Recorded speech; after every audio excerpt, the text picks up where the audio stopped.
Hello guys, welcome to the another video of Excel tutorial. Today we are going to discuss how we can create a spend analysis dashboard in which we can get the details like what is my total spend, how many supplier I have interacted with, how many are the transactions, what is the average transaction value, in which category I have spent more, and how many savings or potential savings are there in this time period.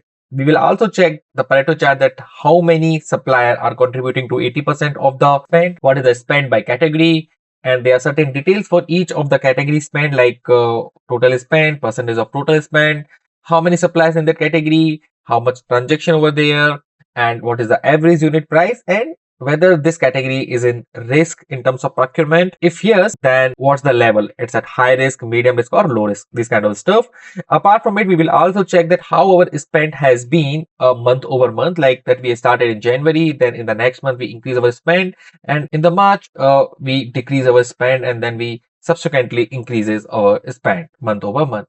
So we are going to create all of this dashboard with the raw data. Let's move to the next table. So this is the spend data, which is the raw transaction log, and this is the engine of the workbook. Here we are recording a ERP dump, or you can say the procure to pay system dump, where you can get the raw data of procurement transactions. So the field which you're going to get in this dump is like date. It is a transaction date, then the PO number, your invoice number, your supplier ID, supplier name, category, and subcategory if you have any, in which department the transaction belongs to, and the country, unit price, and the quantity, and then it is a line total. So line total is something which means total value of that procurement transactions, which is nothing but multiplication of quantity and the unit price. You might be having certain payment terms, invoice status, whether it is paid, overdue, or pending. You can you also record that as well, and you know like GL code and cost centers. So for this particular exercise, I have recorded around 200 transactions so that we can have a rich data set to perform spend analysis. Let's move to the another tabs in which we are performing the analytics around these logs. So this is the supplier master table. So here we are going to record all of our suppliers which we have interacted with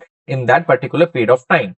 So what we are going to do, we are just going to take these columns from the spend data tab and remove the duplicate. Then we are going to calculate how much we have spent on that particular supplier. Let's say in this case, Accenture is there. We have totally spent this much amount by using this formula. How many invoices are there and what is the average invoice? Then you need to provide the delivery score and the quality score. So why it is needed? It is needed in terms of getting the risk profile of any supplier. So usually what organizations follow, they have supplier performance reviews, quarterly, monthly, or whatever cadence they have. And in that case, they usually analyze the score of each and every supplier. And you can just update it for each quarter or the last quarter, what was the score is in terms of delivery and in terms of quality. And whatever score you are going to get on the scale of 1 to 5, you are going to create a composite score, which is nothing, just the average of these two. And then profile your supplier in medium, low, and high category. If your score is greater than 4.5, then you will be saying that it's a low risk supplier. And if it is greater than 3.5 and less than 4.5, then it is a medium. And less than 3.5, you are going to say that it's highly risky to procure from this particular supplier because either the quality or delivery or even both of them could be substandard. So this is how you can classify your supplier master list and categorize them into the risk category of high, medium, and low. Let's move to the category analysis. So for the category analysis, you must be aware of that how much categories you have done transaction with, and you are going to get this from the spend data sheet. If you go to the spend data sheet, you will be having the category and subcategory column as well. You just need to take these column and put in this sheet, remove all the duplicates, and then you will be having a list of all your category and subcategory. Here you can see these. Now you need to calculate the total spend for each category and subcategory. For that, you're going to use this particular formula, and you're also going to check that this particular transaction is of what percentage of overall transaction, which is of this much, and how many transactions were there. Now, because we know that in our spend management, we usually have a budget against each category or a subcategory. So you are going to write all of your budgets here, and then you are going to calculate that how much over or under you were as per your budget. So which is called variance, which is nothing, just the difference of your total spend and your budget. Now you're going to calculate the percentage as well. And after doing that, you can create a ABC class for any particular category or subcategory. But how you're going to do that? So there is a empirical formula in which you are going to classify that if any transaction is contributing to the 20% or more of the total transaction, you are going to put it in the category A. For that, we have written this formula. And if something is contributing more than 5% to the 20%, we are going to classify into category B, and something is contributing below the 5%, we are going to classify into the C category. So here you can see that we have each and every subcategory falling under either B category or the C category. So according to the A, B, C classes, we are going to take actions on those categories or the subcategories. And what are the actions? So if you go to the action priority column, we have a particular formula. Let's say if you have any A category, then it means that it has the high impact on your total P&L. So that is why you have to follow the strategic sourcing. It means you need to build supplier relationship, you need to build long-term engagements and all the related stuff. But if you are falling under B category, so the action priority is leverage. All the B class categories need to be looked upon with the intention of that how these categories can grow and convert into the high impact categories, or you can scale it up to get more discount or the same. Then there is a third category, which is C category. C category is something which have very less impact or the contribution which is less than 5% of overall, and you just want to keep this as a automate and simplified procurement like e-procurement, because they have very less impact. You don't want to spend your manpower into it in order to manage these procurements, correct? And these are generally office supplies and you can see that cleaning, chemicals, and these kind of stuff you will see, which are very less in terms of overall procurement. So these are generally catalog buying and e-procurement kind of stuff. So you should move into these categories. So this is how you can classify or do the category analysis in order to identify what are your action priorities. And according to the category, you are going to take actions on each of the category. Like if it is falling under A, I have to do the strategic sourcing. If it is falling under B, I have to leverage the procurement power. And then third is if it is very less, it is having very less contribution to the total spend, then you would like to automate it and simplify the procurement process. Let's move to the Pareto analysis. So in the Pareto analysis, we all know that we just check that what are my suppliers which are contributing to the 80% of the spend. So for that, what you need to do, you need to just write down all the supplier IDs, and then after writing down, you just need to check what's their name, what's their categories, what's their annual spend by taking this formula. And then after getting up to this step, you need to do a filter, which is largest to smallest, and then you need to create total percentage spend. And how you're going to do this? It's just taking the sum of all spend, and you need to divide it for that particular row. And after that, you need to do it for the cumulative. So as soon as your cumulative percentage is crossing the 80%, till the 80% are my A classes. So for the Pareto analysis, you do this comparison. You also classify the Pareto classes. So as soon as you are crossing the 80%, till the 80%, you will be having A class, which is called as the critical suppliers. And then from 80 to 95% called as the important supplier, and 95% to the 100% are called tail or the less important suppliers. Okay, although they can be essential, but they are less important because they have very less impact on your P&L. So it is very important to classify it, because this determines what are your critical suppliers on which you cannot compromise. So this classification helps you to identify a critical supplier you need to put your focus on.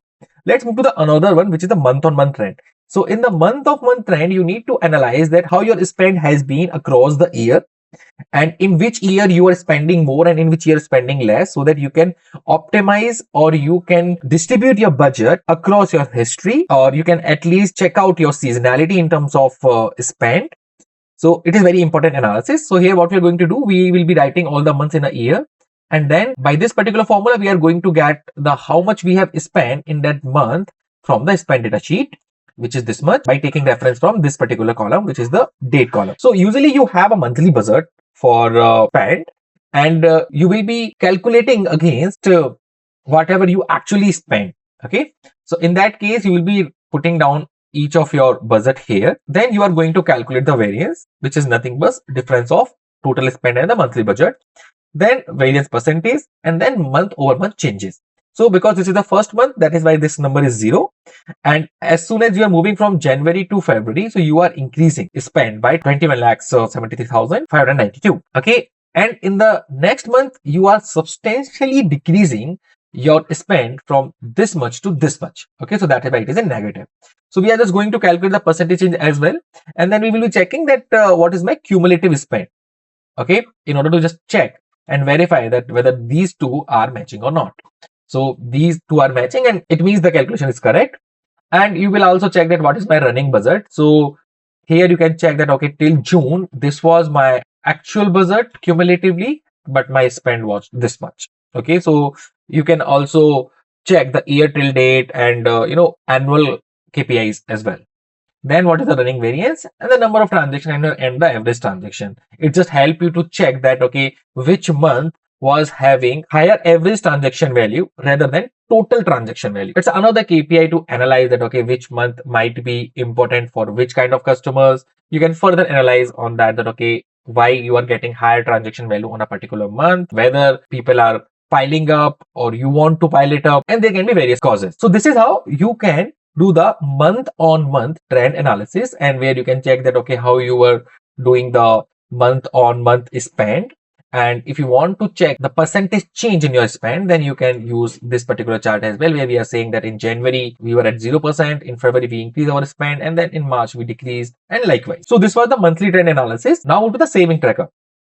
So in the saving tracker, you actually check how much saving you have done and what are the potential saving in line. Okay, so how you are going to do that? First of all, you are going to create any initiative. Okay, initiative are nothing, just the higher category of your suppliers and their related categories. So like cloud license renegotiations. So you have IT and software, and you have a Microsoft Excel, PowerPoints and everything. So usually there is a cost associated to it. In this particular time frame, you might have done some sort of negotiation with it. For that, you are checking that how much you have saved. Okay, so now in the saving type, it can be three types of saving. It can be hard, soft, and cost avoidance. So what are the hard saving? These are the direct measurable reduction in spend that shows up into the P&L. What are the cost avoidance? These are the preventing future costs from rising but not reducing current spend. What are the soft saving? These are the efficiency gains, process improvements, or the qualitative benefits. So these are the categories basically in which you can classify all of your savings.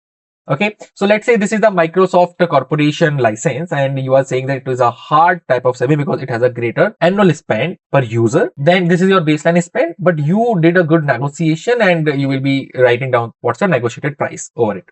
So what is the confirmed saving? Which is this much. Okay, so for the confirmed saving, I just wanted to tell you that confirmed saving are only those which has been realized. When I say realized, it means the transaction has happened.